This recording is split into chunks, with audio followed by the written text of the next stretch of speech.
Hello students, I am Dr. Vandana. I welcome you all in our YouTube channel GGCK Geology classes. In previous lecture we have discussed about glycolysis and fates of pyruvate. In today's lecture we will talk about oxidative decarboxylation of pyruvic acid and Krebs cycle.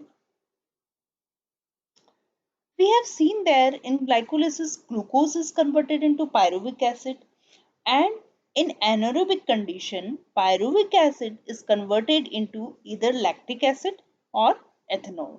But in aerobic condition pyruvic acid is converted into acetyl coenzyme with the help of the enzyme pyruvate dehydrogenase complex. This is enzyme complex. It is also known as link reaction because it connects glycolysis to Krebs cycle. Okay. तो pyruvate decarboxylation या pyruvate oxidation जो है से link reaction इसलिए कहा जाता है क्योंकि ये ग्लाइकोलाइसिस और क्रेब्स साइकिल को कनेक्ट करने का काम करती है और इसमें पायरुविक एसिड एसिटाइल कोएंजाइम में कन्वर्ट होता है. In glycolysis single glucose molecule is split into two pyruvate. वहां जो 6 कार्बन शुगर है उसकी स्प्लिटिंग 3 कार्बन मॉलिक्यूल के पायरुवेट में होती है और 2 पायरुवेट के मॉलिक्यूल बनते हैं यहाँ पर. इसीलिए ये जो ऑक्सीडेटिव डिकार्बोक्सिलेशन जो रिएक्शन है ये 2 बार चलती है और 2 एसिटाइल कोएंजाइम का फॉर्मेशन होता है जो कि क्रेब्स साइकिल में एंटर करता है. अब यहाँ हम देखेंगे कि किस टाइप से ऑक्सीडेटिव डिकार्बोक्सिलेशन होता है पायरुविक एसिड का. तो ये रिएक्शन कैटालाइज होती है पायरुविक डिहाइड्रोजिनेज कॉम्प्लेक्स जो एंजाइम कॉम्प्लेक्स है उसके थ्रू ये कैटालाइज्ड होती है. इसके अंदर अपने को रिक्वायरमेंट क्या क्या होती है. तो सबसे पहले तो ये पायरुवेट डिहाइड्रोजनेस कॉम्प्लेक्स जो कि 3 एंजाइम का एक कॉम्प्लेक्स होता है उसकी रिक्वायरमेंट होती है. एक टीपीपी की रिक्वायरमेंट होती है और लिपोइक एसिड की रिक्वायरमेंट होती है और कोएंजाइम ए की रिक्वायरमेंट होती है. ओके. तो ये जो एंजाइम कॉम्प्लेक्स होता है इसमें 3 डिफरेंट एंजाइम होते हैं. E1 होता है पायरुवेट डिहाइड्रोजनेस, E2 होता है डाइहाइड्रोलिपोइल ट्रांसएसिटाइलेज और E3 होता है डाइहाइड्रोलिपोइल डिहाइड्रोजनेस एंजाइम होता है. अब ये जो मल्टी एंजाइम कॉम्प्लेक्स होता है इसमें सबसे पहले क्या होता है जो पायरुवेट जो कि यहाँ सबस्ट्रेट की तरह काम करता है. अब ये जो एंजाइम 1 है जिसमें कि टीपीपी होता है इससे इसकी रिएक्शन होती है पायरुवेट की. तो यहाँ क्या होगा binding of pyruvic acid to TPP containing enzyme 1 और इससे इसके थ्रू क्या होता है यहाँ कार्बन डाइऑक्साइड रिलीज हो जाती है और क्या बन जाता है हाइड्रोक्सी इथाइल टीपीपी का फॉर्मेशन हो जाता है. तो सबसे पहले पायरुवेट ने इससे रिएक्शन की एंजाइम 1 जिसमें कि टीपीपी है तो यहाँ इसका डिकार्बोक्सिलेशन हो जाता है और क्या बन जाता है हाइड्रोक्सी इथाइल टीपीपी का फॉर्मेशन होता है. अब ये जो हाइड्रोक्सी इथाइल टीपीपी होता है ये रिएक्ट करता है लिपोइक एसिड की डाइसल्फाइड फॉर्म से रिएक्ट करता है जो कि किससे अटैच होती है E2 से अटैच होती है डाइहाइड्रोलिपोइल ट्रांसएसिटाइलेज से अटैच होती है. जब इन दोनों की रिएक्शन होती है तो यहाँ क्या बनता है यहाँ बन जाता है एसिटाइल लिपोइक एसिड का फॉर्मेशन होता है. अब इस कंपाउंड का जो एसिटाइल ग्रुप होता है वो कहाँ ट्रांसफर हो जाता है फ्री कोएंजाइम में. ये जो COASH होता है यहाँ पर तो पहले तो फ्री कोएंजाइम होता है HSCOA होता है.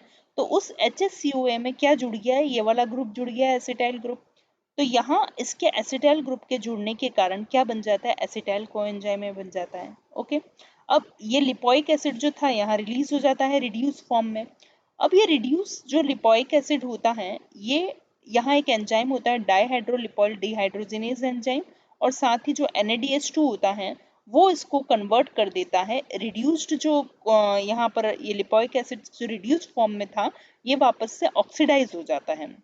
यहाँ देखिए ऑक्सीडाइज हो जाता है किसके थ्रू NADH2 के थ्रू हो जाता है और साथ ही जो एंजाइम थर्ड है उसके थ्रू ये रिड्यूस्ड हो जाता है. तो इस टाइप से ये PDH कॉम्प्लेक्स वर्क करता है और पायरुवेट एसिटाइल कोएंजाइम में कन्वर्ट हो जाता है. यहाँ आप देख सकते हैं पायरुवेट का कन्वर्जन एसिटाइल कोएंजाइम में होता है. यहाँ ये एंजाइम कॉम्प्लेक्स काम करता है और इन सब की रिक्वायरमेंट होती है और NADH में कन्वर्ट होता है. अब बात करते हैं हम क्रेब्स साइकिल की. क्रेब्स साइकिल क्या होता है. क्रेब्स साइकिल को हम ट्राई कार्बोक्सिलिक एसिड साइकिल या सिट्रिक एसिड साइकिल या क्रेब्स साइकिल कहते हैं. ट्राई कार्बोक्सिलिक एसिड साइकिल जिसे हम TCA साइकिल बोलते हैं ट्राई कार्बोक्सिलिक एसिड साइकिल और क्रेब्स साइकिल इसका नाम इसलिए रखा गया है क्योंकि इसकी डिस्कवरी किसने की थी हैंस क्रेब ने की थी. ओके. अब सिट्रिक एसिड साइकिल इसलिए रखा गया है क्योंकि इसमें सबसे पहला कंपाउंड क्या बनता है, सिट्रिक एसिड बनता है, इसलिए हम इसे सिट्रिक एसिड साइकिल भी कहते हैं। टीसीए साइकिल या क्रेब्स साइकिल एक ऐसा पाथवे होता है जिसमें पाइरुवेट का कंप्लीट ऑक्सीडेशन होकर के कार्बन डाइऑक्साइड बनती है यहाँ पर या रिलीज होती है। इसमें एसिटाइल कोएंजाइम ए जो कि पाइरुविक एसिड से बना था वो यहाँ पर फ्यूल की तरह काम करता है, और एसिटाइल कोएंजाइम में 2 कार्बन कंपाउंड होता है जो स्टार्ट करता है टीसीए साइकिल को, और इसका कंडेंसेशन एक 4 कार्बन इंटरमीडिएट के साथ में होता है जिसे हम ऑक्जेलो एसीटेट बोलते हैं, और फिर किसका फॉर्मेशन होता है, साइट्रेट का फॉर्मेशन होता है जो कि 6 कार्बन वाला होता है। तो यहाँ सबसे पहले साइट्रेट का फॉर्मेशन होता है, इसीलिए हम इसे सिट्रिक एसिड साइकिल कहते हैं। अब ये जो साइकिल होती है ये एरोबिक ऑर्गेनिज्म में जिसमें कि एनिमल्स, प्लांट और माइक्रो ऑर्गेनिज्म आते हैं वहां ऑपरेट होती है, और इस क्रेब्स साइकिल का मेन फंक्शन होता है एसिटिक एसिड के ऑक्सीडेशन से एनर्जी को जनरेट करना। और ये जो एसिटिक एसिड प्रोड्यूस होता है वो पाइरुविक एसिड के डिकार्बोक्सिलेशन से प्रोड्यूस होता है, और फिर टीसीए साइकिल चलती है जिसमें एसिटाइल कोएंजाइम में एंटर करता है। तो इस टाइप से हम इस सेंस में देखते हैं कि ये कैटाबॉलिक रिएक्शंस की एक सीक्वेंस होती है। अब इसके अंदर कुछ इंटरमीडिएट्स भी बनते हैं जो कि प्रोटीन और न्यूक्लिक एसिड के बायोसिंथेसिस में यूटिलाइज हो जाते हैं। तो ये साइकिल ड्यूअल पर्पस से काम करती है, एक तरफ तो कैटाबॉलिक रोल प्ले करती है और दूसरी तरफ एनाबॉलिक रोल प्ले करती है। तो इस टाइप का जो मेटाबॉलिक पाथवे है वो ड्यूअल पर्पस का होता है, इसलिए हम इसे एम्फीबॉलिक पाथवे भी कहते हैं। अब यहाँ हम क्रेब्स साइकिल को स्टेप बाय स्टेप देखेंगे कि क्रेब्स साइकिल में सबसे पहले क्या होता है। तो सबसे पहले हमने देखा था कि टीसीए साइकिल स्टार्ट होती है एसिटाइल कोएंजाइम से, जो कि पाइरुविक एसिड का कन्वर्जन जब एसिटाइल कोएंजाइम में हुआ था तो वो एसिटाइल कोएंजाइम एंटर कहाँ करता है, क्रेब्स साइकिल में, माइटोकॉन्ड्रिया में एंटर करता है और क्रेब्स साइकिल स्टार्ट करता है। तो सबसे पहले जो 4 कार्बन कंपाउंड होता है ऑक्सोलो एसीटेट, उसका इसके साथ में कंडेंसेशन होता है। तो इन दोनों के कंडेंसेशन में यहाँ इसका कंडेंसेशन कौन करवाता है, यहाँ एंजाइम होता है साइट्रेट सिंथेज। इस साइट्रेट सिंथेज की प्रेजेंस में इन दोनों का कंडेंसेशन हो करके किसका फॉर्मेशन होता है, साइट्रेट का फॉर्मेशन होता है। तो ये 2 कार्बन कंपाउंड है, ये 4 कार्बन कंपाउंड है, 4 और 2 दोनों मिलकर के एक 6 कार्बन का साइट्रेट का फॉर्मेशन करते हैं यहाँ पर। अब इस रिएक्शन में होता क्या है कि ऑक्जेलो एसिटिक एसिड का कीटो ग्रुप एसिटाइल कोएंजाइम के एसिटाइल ग्रुप से कंडेंस हो जाता है, और फिर थायोएस्टर बॉन्ड के हाइड्रोलिसिस के थ्रू यहाँ पर फ्री कोएंजाइम में एसएच फॉर्म में रिलीज हो जाता है। ओके, अब ये जो साइट्रेट इस रिएक्शन में क्या होता है, H2O यूटिलाइज होता है।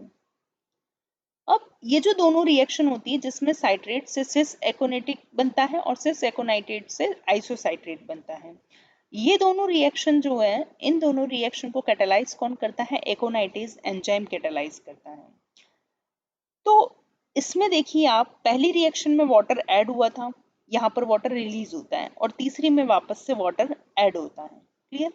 तो सिट्रिक एसिड, सिस एकोनेटिक एसिड और आइसोसिट्रिक एसिड ये तीनों ही इक्विलिब्रियम में होते हैं, जिसमें मेजर पोर्शन लगभग 91% सिट्रिक एसिड की फॉर्म में रहता है, 3% सिस एकोनेटिक की फॉर्म में रहता है और 6% आइसोसाइट्रेट की फॉर्म में रहता है। क्लियर? तो यहाँ पर हमने देखा कि किस टाइप से साइट्रेट का कन्वर्जन सिस एकोनेटेट में होता है और सिस एकोनेटेट आइसोसाइट्रेट में कन्वर्ट होता है।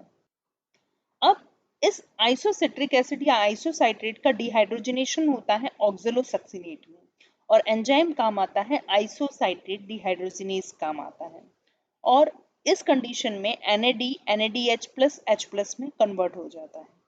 अब ये जो ऑक्सैलोसक्सिनिक एसिड बना है, ये ऑक्सैलोसक्सिनेट किस में कन्वर्ट होता है, अल्फा कीटो ग्लूटरेट में होता है, ये 5 कार्बन कंपाउंड होता है। अब ऑक्सैलोसक्सिनेट जब अल्फा कीटो ग्लूटरेट में कन्वर्ट होता है तो यहाँ एंजाइम काम आता है आइसोसाइट्रेट डिहाइड्रोजिनेज। तो इन दोनों रिएक्शन में सेम एंजाइम जो है वो काम आता है, कौन सा, आइसोसाइट्रिक डिहाइड्रोजिनेज काम आता है, जो कि किसको यूज करता है कोएंजाइम की फॉर्म में, या तो NAD को यूज करेगा या NADP को करेगा। तो NAD यूज करता है तब क्या बनता है, NADH+H+ बनेगा, और NADP यूज करेगा तब NADPH+H+ बनता है। ओके, अब ये जो अल्फा कीटो ग्लूटारिक एसिड बनता है यहाँ पर, अब इसका डीकार्बोक्सिलेशन भी होता है और साइमल्टेनियसली इसका डिहाइड्रोजनेशन भी होता है। तो सबसे पहले इसका जब डिहाइड्रोजनेशन और डिकार्बोक्सिलेशन होता है, डिकार्बोक्सिलेशन में देखिए यहाँ कार्बन डाइऑक्साइड रिलीज हो जाती है, और डिहाइड्रोजनेशन होता है तो NAD+ किस में कन्वर्ट हो जाता है, NADH+ H+ में कन्वर्ट हो जाता है। और एंजाइम काम आता है अल्फा कीटो ग्लूटरेट डिहाइड्रोजिनेज, और किसका फॉर्मेशन होता है, सक्सिनाइल कोएंजाइम का फॉर्मेशन होता है। अब ये जो सक्सिनाइल कोएंजाइम बनता है, तो सबसे पहले तो हम देखते हैं सक्सिनाइल कोएंजाइम बना और फिर सक्सिनेट बनता है। तो ये जो दो स्टेप होती है इसमें ऑक्सीडेटिव, ये किसके सिमिलर होती है, जो पायरुविक एसिड का ऑक्सीडेटिव डिकार्बोक्सिलेशन हुआ था एसिटाइल कोएंजाइम में, ठीक उसी की जैसी होती है। और यहाँ एंजाइम काम आता है alpha keto glutarate dehydrogenase enzyme काम आता है। ओके, अब हमने इसे जो डिकार्बोक्सिलेशन रिएक्शन थी पायरुविक एसिड वाली उसके सिमिलर क्यों बोला है, क्योंकि जो alpha keto glutarate dehydrogenase enzyme है ये भी मल्टी एंजाइम कॉम्प्लेक्स होता है, जिसमें सेम कोएंजाइम जैसे कि पायरुवेट डिकार्बोक्सिलेज में काम थे, जैसे TPP, lipoic acid, NAD coenzyme है, वही सब यहाँ काम आते हैं।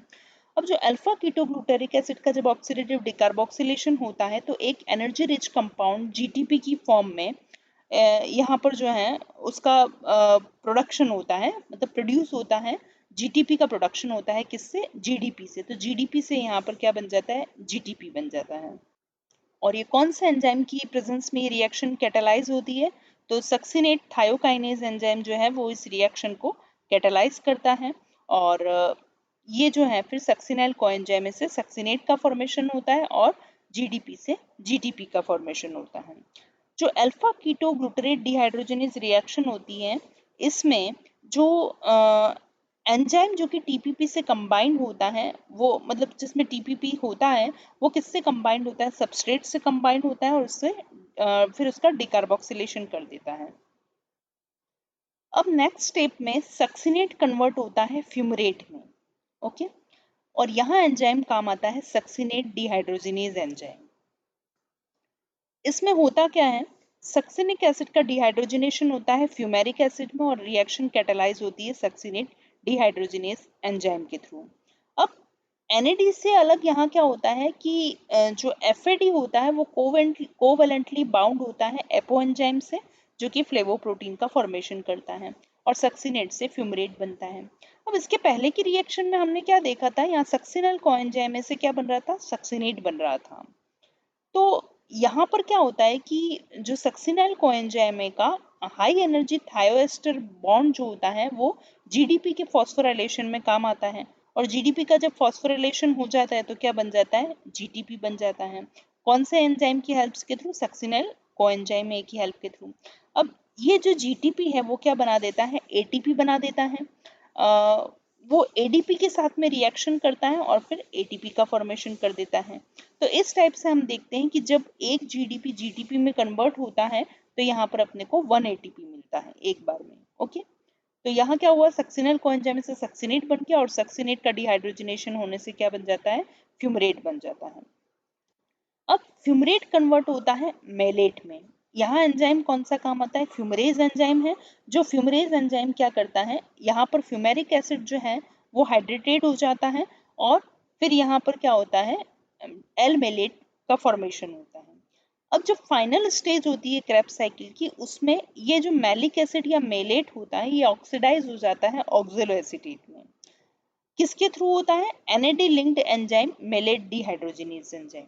ठीक है, अब ये ऑक्जेलो एसिटिक एसिड जो बनता है इसको एक्सेप्ट कौन करता है, एसिटाइल कोएंजाइम में, और वापस से सेकंड टर्न क्रेब्स साइकिल का स्टार्ट होता है।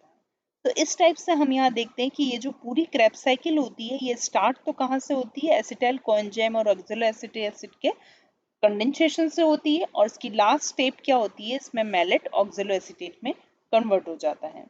तो आप यहाँ देखिए कि एक तो इस रिएक्शन में डिहाइड्रोजनेशन हो रहा है, NAD NADH+H+ में कन्वर्ट हो रहा है, दूसरा यहाँ NAD NADH+H+ में कन्वर्ट हो रहा है, और यहाँ NAD NADH+H+ में कन्वर्ट होता है। इस जगह GDP GTP में बदलता है, इस जगह FAD FADH2 में कन्वर्ट होता है। क्लियर, तो इस टाइप से यहाँ पर क्रेब्स साइकिल होती है, जिसे हम ट्राई कार्बोक्सिलिक एसिड साइकिल भी कहते हैं, जो कि माइटोकॉन्ड्रिया के मैट्रिक्स में होती है। इस पूरी रिएक्शन को हम ऐसे समझ सकते हैं, एसिटाइल कोएंजाइम प्लस, अभी हमने 3 जगह NAD का जिक्र किया था यहाँ पे, एक जगह FAD के बारे में देखा था और एक जगह GDP के बारे में देखा था।